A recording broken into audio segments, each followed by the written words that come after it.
Il disait qu'elle était trop bête pour l'école, trop vulgaire pour le mariage, et seulement bonne à frotter les sols à l'étranger.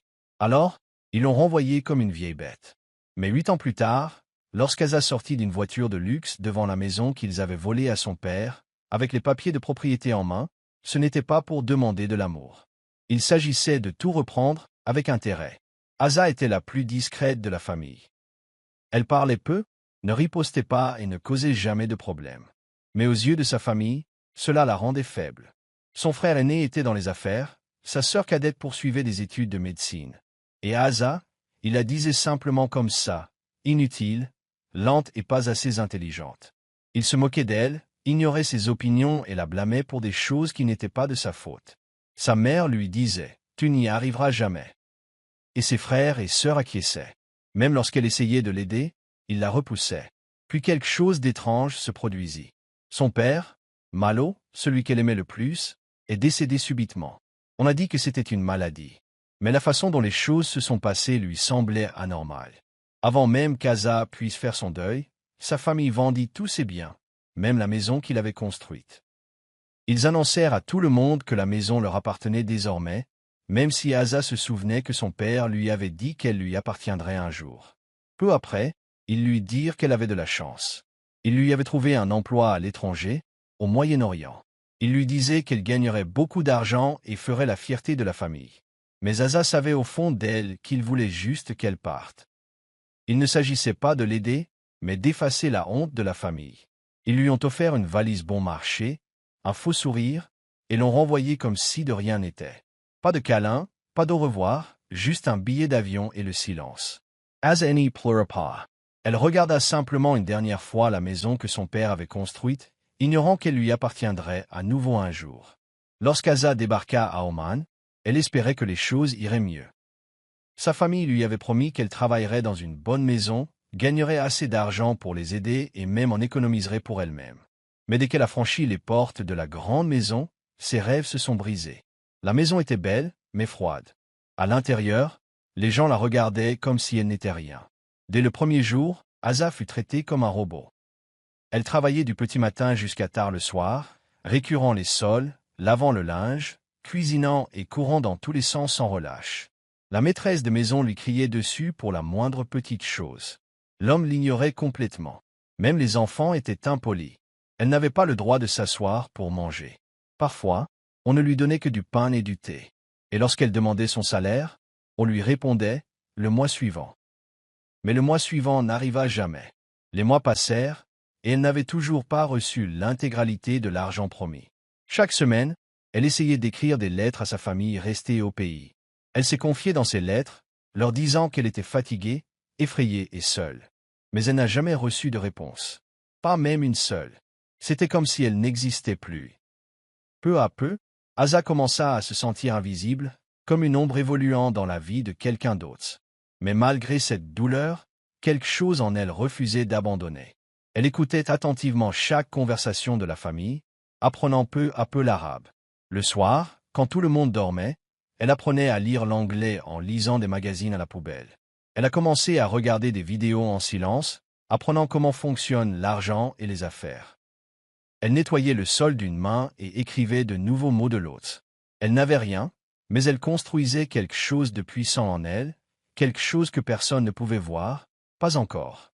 Par un après-midi chaud, Asa nettoyait le jardin lorsqu'elle entendit un éclaboussement et un cri. Elle se retourna brusquement et vit que le petit enfant de son employeur était tombé dans la piscine. Il n'y avait personne. Sans réfléchir, Asa courut et sauta dans l'eau. Elle ne savait même pas bien nager, mais elle a réussi à sortir l'enfant de l'eau. Le bébé toussait, pleurait, mais il était sain et sauf. Ce moment a tout changé. Rehan, un cousin venu de Dubaï, avait tout vu depuis la fenêtre de l'étage. Plus tard dans la soirée, il descendit et parla à Asa pour la première fois. La plupart des gens dans la maison l'ignorèrent comme si elle n'existait pas. Mais Rehan la regarda dans les yeux et la remercia. Puis il commença à lui poser des questions. Depuis combien de temps travaillait-elle? D'où venait-elle? Si elle avait des rêves. Au début, Asa resta silencieuse. Elle avait peur. Mais Rehan écoutait patiemment. Elle lui raconta peu à peu sa vie, sa famille et ses espoirs. Il découvrit en elle quelque chose que les autres ignoraient, son honnêteté, sa force et sa soif d'apprendre. Quelques jours plus tard, il est revenu à la maison avec une offre. Il a dit: « Je dirige une entreprise technologique, nous avons besoin de quelqu'un pour aider à nettoyer les bureaux. C'est mieux payé. Tu auras un jour de congé par semaine et le travail sera moins stressant. Veux-tu venir ?» Asa n'en revenait pas. Elle a dit oui, immédiatement. Pour la première fois depuis des années, son cœur se sentit réchauffé. Travailler au bureau technique, c'était comme entrer dans un nouveau monde. L'endroit était propre, lumineux et rempli de gens qui la traitaient avec gentillesse. Elle continuait à nettoyer les sols et à laver les vitres. Mais pendant ses pauses, elle écoutait attentivement les conversations, observait comment les gens utilisaient les ordinateurs et posait même des questions simples. Personne ne se moquait d'elle. Certains l'ont même aidée. Rohan l'a encouragée à continuer d'apprendre. Le bureau est devenu son école secrète. Asa balayait le couloir tout en écoutant des podcasts. Elle écrivait de nouveaux mots, s'entraînait à taper et apprenait à gérer son argent. Elle saisissait chaque petite occasion pour progresser. Elle n'était plus seulement une femme de ménage. Elle étudiait la vie, se préparant tranquillement à quelque chose de grand. Asa travaillait dur au bureau technique, mais elle ne s'arrêtait pas là. Le week-end, elle a commencé à aider des amis de Rohan à nettoyer leurs petits appartements. Il s'agissait de jeunes couples, pris par leur travail et n'ayant pas le temps de faire le ménage. Au début, elle ne nettoyait qu'une ou deux maisons par semaine. Mais son travail était si soigné et elle était si honnête que la nouvelle s'est vite répandue. On disait aux autres: « Appelez Asa. C'est la meilleure. » Bientôt, son téléphone vibra de nouvelles demandes de ménage. Malgré son emploi du temps chargé, Asa ne refusait jamais. Elle nettoyait avec soin, toujours souriante et respectueuse. Elle ne touchait jamais à ce qui ne lui appartenait pas et arrivait toujours à l'heure. Les gens lui faisaient confiance. Certains lui donnaient même les clés de leur maison. Ils disaient: « On se sent en sécurité avec toi, Asa. » Cette confiance devint sa plus grande force. Elle n'était plus seulement une domestique. Elle devenait femme d'affaires. Rohan remarqua son réseau grandissant. Un soir, il la rencontra et lui dit: « Tu travailles déjà, pourquoi ne pas officialiser ?» Au début, Asa ne comprit pas. Il lui a expliqué comment elle pouvait enregistrer son entreprise de nettoyage, lui donner un nom et même embaucher du personnel. Au début, Asa avait peur. « Je n'ai pas fait d'école de commerce », a-t-elle dit. Mais Rohan sourit et répondit: « Tu as appris plus de choses dans la vie que n'importe quelle école ne peut enseigner. » Avec son aide, Asa a enregistré son entreprise de nettoyage. Elle l'a baptisée « Brillant en Cleaning Service ». Puis elle a fait quelque chose d'encore plus puissant. Elle a commencé à embaucher d'autres femmes migrantes comme elle. Des femmes surmenées, sous-payées et lasses d'être traitées comme des moins que rien. Elle les a formées, les a rémunérées équitablement et leur a témoigné du respect. Pour la première fois, ces femmes ont retrouvé l'espoir. Elles se sont senties à nouveau humaines. Chaque mois, Asa envoyait de l'argent chez elle. Elle croyait encore au fond d'elle-même que peut-être un jour sa famille lui dirait merci. Peut-être qu'il l'aimerait enfin, ou serait simplement fier d'elle. Mais à chaque appel, ils en demandaient toujours plus. « Envoie plus d'argent, Asa, » disait sa sœur. « Nous avons des factures. Maman est malade. Nous avons besoin d'aide. » Mais ils ne lui ont jamais demandé comment elle allait. Ils n'ont jamais dit qu'elle leur manquait. Un jour, elle a demandé s'ils avaient reçu ses lettres. Son frère a ri et a dit: « On n'a pas le temps de lire tes longues histoires. » Cette nuit-là, Asa pleura doucement. Non pas à cause du travail acharné, mais parce que sa propre famille la traitait encore comme une moins que rien. Malgré tout, elle essuya ses larmes, se leva le lendemain matin et partit travailler. Parce qu'Asa avait commencé à construire quelque chose à partir de poussière. Quelque chose que personne ne pouvait lui prendre. Pas même ceux qui l'avaient abandonné. Un soir tranquille, après une longue journée de travail, Asa consultait son téléphone lorsqu'elle vit un message apparaître. C'était un message transféré destiné à sa sœur. Mais, curieusement, il lui parvint. En le lisant, son cœur se serra. Les mots la frappèrent comme une pierre. Il disait que la famille avait vendu la maison de leur père. La vieille maison ancestrale où elle a grandi. Elle y a joué, pleuré et rêvé. Mais ce qui l'a le plus choqué, c'est la façon dont ils l'ont vendue. Ils ont dit aux acheteurs qu'Asa était morte. Morte. Ils ne l'ont pas simplement oubliée. Ils l'ont effacée. Asa est restée assise, immobile, incapable de bouger. Ses mains tremblaient. Son corps était glacé. Elle relut le message encore et encore, espérant avoir mal compris. Mais c'était clair. Sa famille avait contrefait sa signature, créé de faux documents et rayé son nom de tous les titres de propriété. La maison qui avait appartenu à leur père avait disparu. Elle ne s'en est rendue compte que trop tard. Ils avaient tout pris. Pourtant, Asa ne pleurait pas. L'ancienne Asa aurait pu craquer. Mais cette Asa, la femme qui avait fait des ménages, appris 3 langues, créé une entreprise et aidé d'autres femmes à s'épanouir, avait changé. Son silence n'était pas synonyme de faiblesse. C'était un pouvoir. Elle était assise seule dans sa petite chambre, les yeux rivés au mur, réfléchissant. Puis elle prit son carnet et écrivit quelque chose de nouveau. Un nouvel objectif. Un nouveau plan. Un rêve plus grand. S'ils avaient effacé son nom du passé, elle aurait écrit un avenir si radieux que le monde entier connaîtrait son nom. Ils auraient pu lui voler sa maison, mais pas sa force. Ils auraient pu mentir sur sa mort. Mais elle était plus vivante que jamais. À partir de ce moment, Asa décida de ne plus envoyer d'argent chez elle. Plus d'appels. Plus de lettres. S'il la croyait morte, elle le serait. Pour eux. Mais dans le monde réel, Asa était sur le point de s'élever comme un feu. Non pas pour implorer l'amour. Non pas pour prouver sa valeur. Mais pour devenir la femme qu'elle était censée être. Forte, intrépide et invincible, Asa restait assise dans sa petite chambre tard le soir, réfléchissant profondément. La douleur de la trahison de sa famille la rongeait encore. Mais elle avait fini de pleurer. Elle prit son téléphone et commença à écrire son histoire. Pas sous son vrai nom, mais sous le nom de la travailleuse invisible. Elle a écrit sur le fait d'être renvoyée comme une ordure, de travailler dans des conditions difficiles, d'être traitée comme si elle ne comptait pas. Elle a écrit sur l'apprentissage, l'évolution et la lente construction de sa propre existence.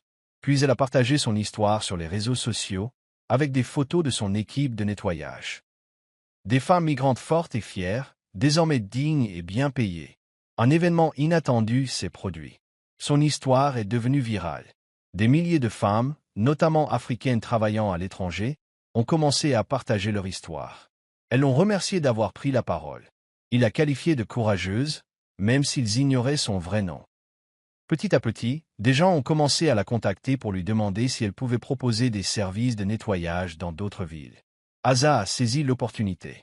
Avec l'aide de Rian, elle a créé un site web et un logo digne de ce nom.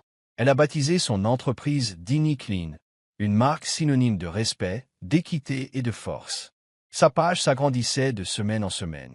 Les gens ne se contentaient pas de réserver des services de nettoyage, son histoire les inspirait. Elle a formé davantage de femmes, étendu son activité à d'autres villes du Moyen-Orient et constitué une équipe invincible. Asa n'était plus invisible. Elle menait un mouvement. Puis, un jour, elle a reçu un courriel d'un riche investisseur émirati qui suivait discrètement son histoire. Il ne voulait pas seulement investir, il voulait racheter l'entreprise et la faire croître dans toute la région du Golfe. Asa n'en croyait pas ses yeux. En quelques semaines, le contrat était signé. Dini Clean valait désormais des millions. La jeune femme discrète, autrefois qualifiée d'inutile, venait de devenir l'une des plus jeunes PDG africaines du Moyen-Orient. Et le monde ne se contentait pas de la voir, il la célébrait. Après 8 longues années de silence, Asa est revenue dans son pays. Personne ne savait qu'elle venait. Elle n'a pas s'appelé. Elle n'a pas prévenu. Elle arriva simplement, non pas dans les vêtements poussiéreux d'une femme de chambre comme dans leurs souvenirs, mais sortant d'une Mercedes noire rutilante, vêtue d'un élégant costume et de lunettes de soleil. Son chauffeur ouvrit la portière et les voisins sortirent, bouche bée sous le choc. Sa famille se tenait devant la vieille maison, figée. Sa mère laissa tomber le balai qu'elle tenait. Ses frères et sœurs la fixèrent comme s'ils avaient vu un fantôme. Car pendant des années, ils avaient raconté à tout le monde qu'Asa était morte. Ils ont même dit aux voisins qu'elle avait disparu à l'étranger et qu'on n'avait plus jamais eu de ses nouvelles. Mais maintenant, elle était là, vivante, forte et rayonnante. Asa ne criait pas. Elle ne jura pas et ne demanda pas pourquoi. Elle se dirigea simplement vers sa mère d'un pas calme et en sortit une enveloppe marron. À l'intérieur se trouvait un titre foncier, neuf, propre et officiel, et cette fois, signé de son nom. La main de sa mère tremblait en tenant le document. Elle ne pouvait pas parler. Ses frères et sœurs se regardèrent, confus et effrayés. Les mensonges allaient les rattraper. Pourtant, Asa ne dit rien de cruel. Elle dit simplement « Je suis revenue pour revoir l'endroit que j'appelais autrefois ma maison. Puis elle se tourna vers ses voisins et les salua chaleureusement, remerciant ceux qui lui souriaient alors que sa propre famille ne le faisait pas. Les voisins, choqués par sa transformation, l'accueillirent comme une reine. Sa famille essaya de sourire, de faire semblant d'être heureuse, mais leurs yeux exprimaient la peur et la culpabilité. Ils savaient qu'elle avait désormais le pouvoir, le respect et le succès, tout ce qu'ils avaient tenté de lui voler. Mais Asa était déjà passé à autre chose. Cette visite n'était pas une vengeance. Ce fut un rappel discret et puissant. La fille qu'ils avaient abandonnée revint plus forte que jamais. Quelques jours après son retour, Asa convoqua sa famille pour une réunion discrète. Ils étaient assis autour de la vieille table, inquiets et confus. C'est alors qu'Asa sortit une petite boîte ancienne. Elle appartenait à l'oncle Joro, dit-elle doucement. Avant de mourir, il l'a confiée à quelqu'un pour qu'il le garde précieusement. Je l'ai reçu le mois dernier. Sa mère a écarquillé les yeux. Son frère s'agita, mal à l'aise, sur son siège. Asa sortit une enveloppe de la boîte. Elle était poussiéreuse et vieille, mais le sceau était transparent. Elle l'ouvrit et posa délicatement le papier sur la table. « C'est le véritable testament de papa, » dit-elle. Tout le monde se figea. Elle expliqua que son père avait rédigé ce testament avant sa mort et l'avait caché, confiant à son frère, l'oncle Joro, qui le protégerait jusqu'au moment opportun. À l'intérieur, il était clairement indiqué que la maison, le terrain et les économies étaient légués à Asa. Non pas parce qu'elle était la favorite, mais parce que son père croyait en son cœur. Il savait qu'elle était discrète, mais forte. Il savait qu'elle prendrait soin de la famille et protégerait ce qu'il avait bâti. Les larmes montèrent aux yeux d'Asa, mais elle les retint. Ses frères et sœurs furent stupéfaits. Ils avaient falsifié un faux testament, effacé son nom de tous les papiers et vendu la maison, pensant que personne ne le découvrirait jamais. Mais maintenant, la vérité se dévoilait, noir sur blanc. Asa continua. Tout ce que tu as vendu, tu l'as fait illégalement. Et maintenant, selon la loi, c'est à nouveau à moi. La terre, la maison, tout ce que papa a laissé. Personne ne pouvait parler. Sa mère ouvrit la bouche, mais aucun mot ne sortit. Ses frères et sœurs baissèrent les yeux, honteux. Asa n'était pas là pour les punir. Elle n'était pas là pour se battre. Elle était simplement là pour leur montrer la vérité qu'ils tentaient d'enfouir. La fille qu'ils considéraient comme inutile était celle en qui son père avait le plus confiance. Celle qu'ils avaient rejetée était désormais celle qui possédait tout. Alors que la vérité s'installait, et qu'Asa se tenait debout, le testament original à la main, sa famille s'effondra.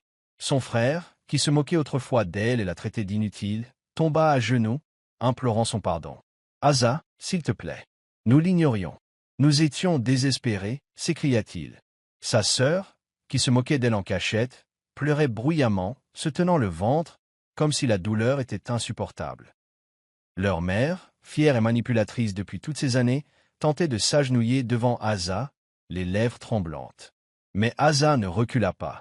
Elle les regarda tous, calmement. « Je ne suis pas celle que vous avez enterrée, » dit-elle d'une voix ferme. « Vous avez enterré vos propres cœurs en choisissant l'avidité plutôt que l'amour, en m'envoyant comme un déchet, juste pour vous emparer de ce qui n'était pas à vous. » Le silence qui a suivi était pesant. Personne n'osait parler. Il savait que c'était vrai. Mais Asa n'est pas revenue pour se venger. Elle n'a pas crié. Elle ne les a pas chassés comme il l'avait fait des années auparavant. Au lieu de cela, elle a fait quelque chose d'inattendu. Elle leur a donné des chambres dans le petit logement des domestiques, derrière la maison. Simple, propre, mais loin de ce qu'ils avaient connu autrefois. C'était le même endroit, selon eux, elle devait être. Le même endroit où ils l'auraient envoyée si elle était revenue les mains vides. Ils la regardèrent, choqués. Sa mère écarquilla les yeux. « C'est toi qui nous mets là ?» demanda-t-elle. Asa hocha la tête, non pas pour te blesser, mais pour t'aider à comprendre ce que ça faille. Tu pensais autrefois que je n'étais bonne qu'à nettoyer les sols. Maintenant, tu vivras là où tu pensais que j'étais à ta place. Elle s'éloigna sans un mot, les laissant plonger dans leurs pensées. Ce n'était pas de la haine. C'était de la justice. Silencieuse, gracieuse et inoubliable, Asa se tenait devant le portail de la maison qui autrefois n'abritait que douleur. Mais cette fois, ce n'était plus seulement sa maison. C'était un espoir pour beaucoup d'autres. Elle avait transformé la maison, non pas en un manoir pour elle-même, mais en un refuge. un lieu sûr pour les domestiques maltraités et abandonnés à l'étranger, comme autrefois. Chaque chambre était chaleureuse. Des lits avec des draps propres. De la nourriture et des soins étaient prodigués. Les filles qui revenaient brisées avaient désormais un endroit où guérir, se reposer et rêver à nouveau. Elle le baptisa le refuge des Mauves, en hommage à son défunt père. Non pas parce qu'il lui avait donné des richesses, mais parce qu'elle croyait en la bonté qu'il avait autrefois perçue en elle. Elle a également créé une bourse à son nom, pour les filles à qui on disait qu'elles n'étaient pas assez douées, pour celles qu'on oubliait. Cette bourse leur a offert l'éducation dont Asa avait rêvé, assis sur du carrelage froid, à faire la vaisselle dans un pays étranger. Asa ne courait pas après les caméras. Elle n'allait pas aux interviews. Elle ne publiait pas de photos de luxe. Sa tranquillité était privée. Son cœur était calme. Et quand on essayait de la féliciter, ou de lui demander comment elle était passée de femme de ménage à PDG millionnaire, et maintenant voix mondiale pour la justice, elle ne souriait qu'eux et ne disait qu'une chose: ils m'ont jeté. Mais j'ai construit un trône avec ce qu'ils ont abandonné. Et c'est ce qu'elle a fait. De la poussière, elle s'est relevée. Du rejet, elle a trouvé sa force. Et de la douleur, elle a guéri les autres. Elle n'était plus la honte de la famille. Elle était une reine dans sa propre histoire. Et personne ne pourrait plus jamais l'effacer. Si l'histoire d'Asa vous a touché, ne vous contentez pas de la lire. Partagez-le. Montrez au monde ce qu'est la vraie force. Identifiez quelqu'un qui a besoin d'entendre. Votre passé ne définit pas votre pouvoir. Suivez-nous pour découvrir d'autres histoires qui transforment la douleur en objectif. Parce que les reines ne naissent pas, elles s'élèvent.